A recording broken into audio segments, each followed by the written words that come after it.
The ONE X2 and the Pocket 2 are both high quality, tiny cameras that you can take with you pretty much anywhere. But when it comes to using, editing, and the final looks of these two different cameras, they're very different.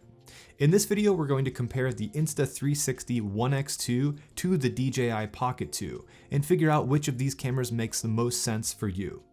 As a disclaimer, Insta360 reached out to me and they wanted me to know if I wanted to review one of their cameras. I said I would like to make a comparison video with the Pocket 2 and I wasn't really interested in making a review video that a million people have already made. And I'm really thankful that they were on board and that they sent me this camera. But that being said, they are not watching it before I post it or tell me to say anything or not say anything. So they have no influence over this review, and for what it's worth, I purchased the Pocket 2 myself. Okay, first things first, when it comes to price, the ONE X2 retails for about $430, and that's just for the camera. It will cost you about $460 to $570 if you want to purchase a kit. The Pocket 2 retails for about $350 or $500 for the creator kit. I'll be comparing these two cameras in this video, but for what it's worth, I think it is worth looking into picking up some of the accessories or just a whole kit that comes with one of these cameras because it will make your filming life a lot easier and your videos better. Okay, the first major difference between these two cameras is the way they film. The ONE X2 films everything around it, while the Pocket 2 only films directly what's in front of it. The ONE X2 does all of its framing in post-production, while the Pocket 2 is more of a traditional camera and what you film is what you get.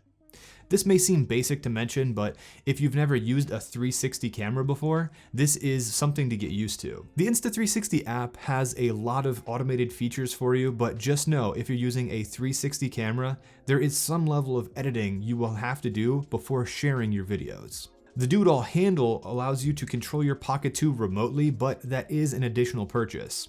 The ONE X2 base camera has built-in Bluetooth and Wi-Fi, and in my opinion, I think the Pocket 2 should really at least have Bluetooth and Wi-Fi added to the base camera without the need for additional accessories. This is something I've said for a long time, but I wish DJI would just build all of those features into the base camera. For the small amount of people that don't want to use their Pocket 2 with Bluetooth or Wi-Fi, not buying the Do-It-All handle brings their overall cost of the camera down, however. So this could be a good feature or a bad feature depending on what you're looking for in the Pocket 2. The next big difference between these two cameras is the quality and the focal length. The Pocket 2 has a 93-degree field of view, which is about a 20mm full frame equivalent.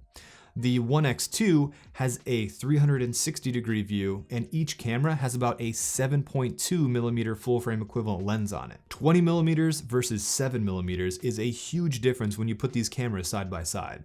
If you're looking for high quality, natural looking footage, the Pocket 2 will probably give you a better look. If you prefer the wider field of view, the ONE X2 will allow you to get closer to subjects while still keeping them in the frame with the wider field of view. The ONE X2 can also reframe and crop in post. So you'll be losing some quality zooming in, but you are able to get closer if that's something you're interested in. One focal length isn't better or worse than the other. It comes down to personal preference and what you'll be doing with each of these cameras. Another difference in these cameras is the resolutions and frame rates. The Pocket 2 can shoot up to 4K at 60 frames per second, while the ONE X2 can shoot at 5.7K at 30 frames per second or 3K at 100 frames per second. But these resolutions are the entire 360-degree view. For shooting wide-angle Steadicam footage with the ONE X2, the maximum resolution will be 1440p at 50 frames per second. Both cameras have 100 megabits per second video, but again, the ONE X2, the entire 360-degree view is that 100 megabits per second.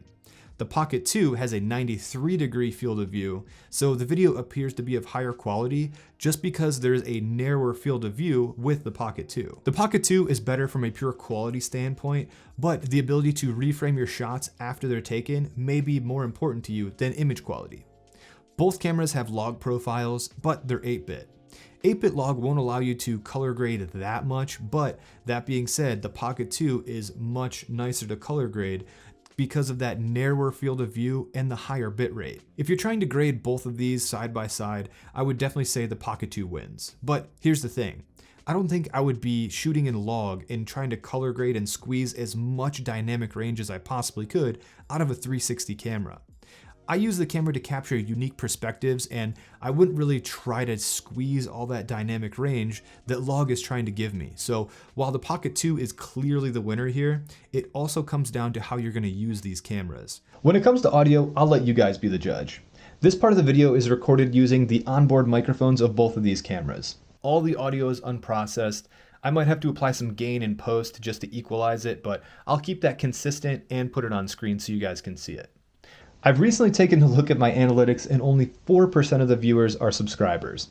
That means 96% of people who watch my videos are not convinced enough to subscribe. So if you're enjoying this content, subscribe so you can find your way back to my channel in the future. I have no idea how the YouTube algorithm works, but I'm sure views, subscribers, and view duration have something to do with it. So if you're enjoying this content, subscribe and check out some of my other videos. If you're a returning subscriber, I just wanted to say welcome back to my channel and thank you for your support. So which one of these mics did you guys think was better?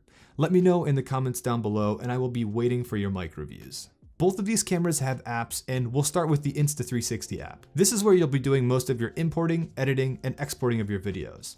The app also has a shot lab directory of different shots and tutorials and how to make them within the app. You can start shooting a clip, adjust settings and camera positioning, and when you're done filming, you can track, edit, and export your footage right within the app. There's an AI editor that will help you track, edit, and create clips based on the subjects, or you can do it manually if you'd like. Insta360 also has a desktop app and a Premiere Pro plugin if you'd like to edit on a desktop.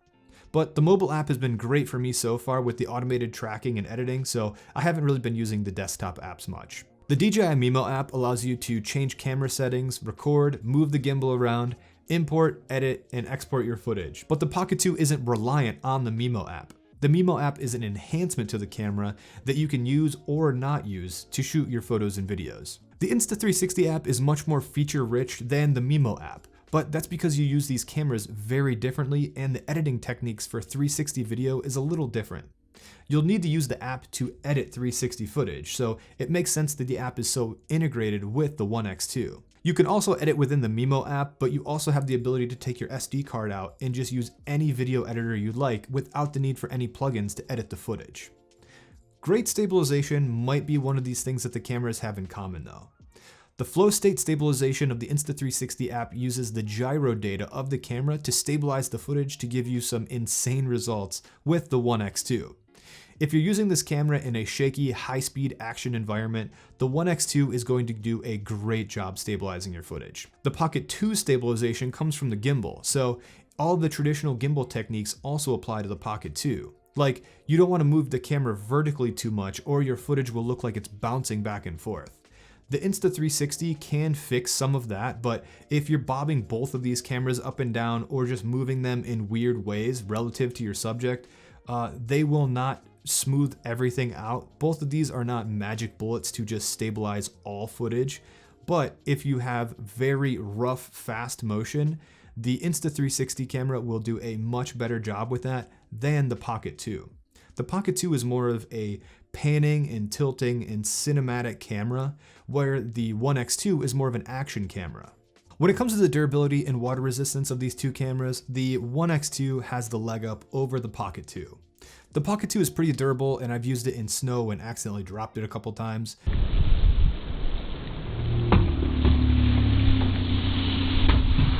I don't recommend dropping it, but after using both these cameras, the overall build quality of the ONE X2 is better with less external moving parts than the Pocket 2, but that's just the design of the Pocket 2.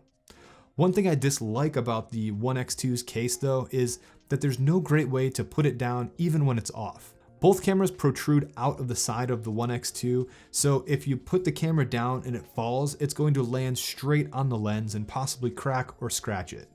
Only the bottom is flat, so this is the only way you can put this on a table, and if something knocks it over, like I said, it's going to land straight on the lens and possibly damage it. The Pocket 2 also suffers this problem when you're using it, but the base is sturdy, and when you turn it off, the camera actually moves over and allows you to put the Pocket 2 safely down on a table without scratching the lens of the camera. If you're using these cameras on a tripod, this isn't as big of a deal, but when you just want to put these cameras both down on a table, I think both of these camera companies could improve their design, so if something accidentally knocks these cameras over, you're not either scratching the lens or damaging the gimbals of your camera. Both of these cameras also have the ability to live stream straight from the device to YouTube, Facebook, or any other RTMP stream. The One X2 can also be connected to your computer and used as a webcam though, something I wish the Pocket 2 would have implemented. It's nice that both of the cameras are available to use with the One X2 as well. Pressing the record button once will turn the front camera on, pressing it again will switch it to the back camera, pressing it one more time will do a multicam split screen. This is pretty cool and a really smart implementation of these cameras on this device. I really wish the Pocket 2 would be available as a webcam on a computer. Both can stream from the app, but until the Pocket 2 can be used as a webcam with your computer, the One X2 wins here. When it comes to accessories, both of these cameras can be adapted to those cheap GoPro mounting system of accessories that I absolutely love. The One X2 and the Pocket 2 adapters can both be found on Amazon for pretty cheap, and I'd recommend picking up one of these adapters with whatever camera system you go forward with.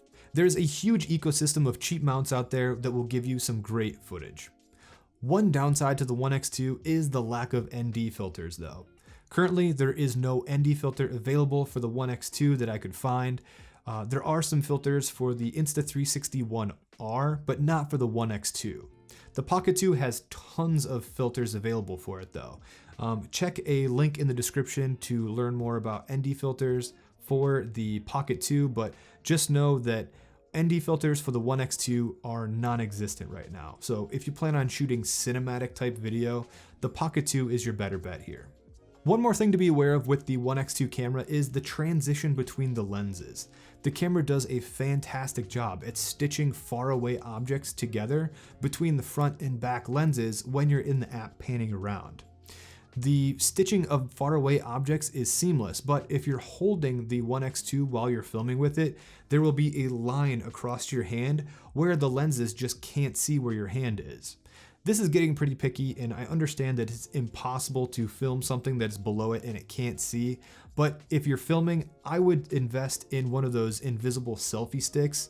This completely solves that problem, and I would recommend picking up one of those if you plan on handheld filming with your One X2. One thing I was very interested in was trying to attach the One X2 to my drone. I have a mount for my Mavic Air 2, so I decided to fly my One X2, but I couldn't get the camera to properly balance on my Mavic Air 2. All of the connections were tight, and I feel like I was doing everything right. I tried to get both the One X2 and the Pocket 2 to balance on my Mavic Air 2, but I ended up spending hours trying to get these to properly balance, and they were just vibrating back and forth way too fast and caused my Mavic Air 2 to fly very unstable. I've seen people post videos of attaching their cameras to their Mavic Air 2, but for some reason I just couldn't get them to work properly.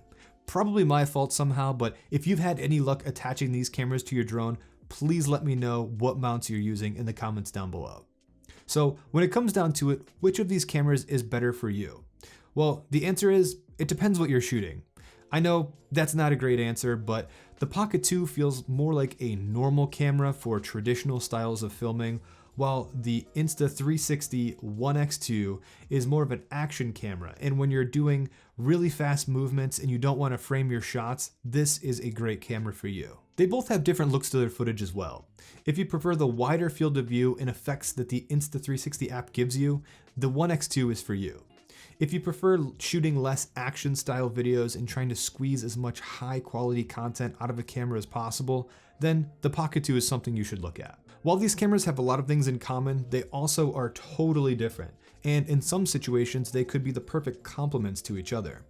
If you need to film something in a tight space with a wider field of view or heavy action, the One X2 could be really handy, or while you just need a little bit tighter of a focal length and tracking some slower moving objects, the Pocket 2 could come in really handy for that. So while they are completely different, they could also be used together in the same video and could actually complement each other pretty well. Another interesting video could be comparing the One X2 to a more action style camera and the Pocket 2 to a larger gimbal and camera setup. That could be interesting videos, and if you would like to see those, leave me a comment down below. And if you enjoyed this video, check out some of my other videos and share them with a friend. if you didn't enjoy this video, share them with someone you don't like. Thanks for sticking around to the end, and I'll see you in the next one.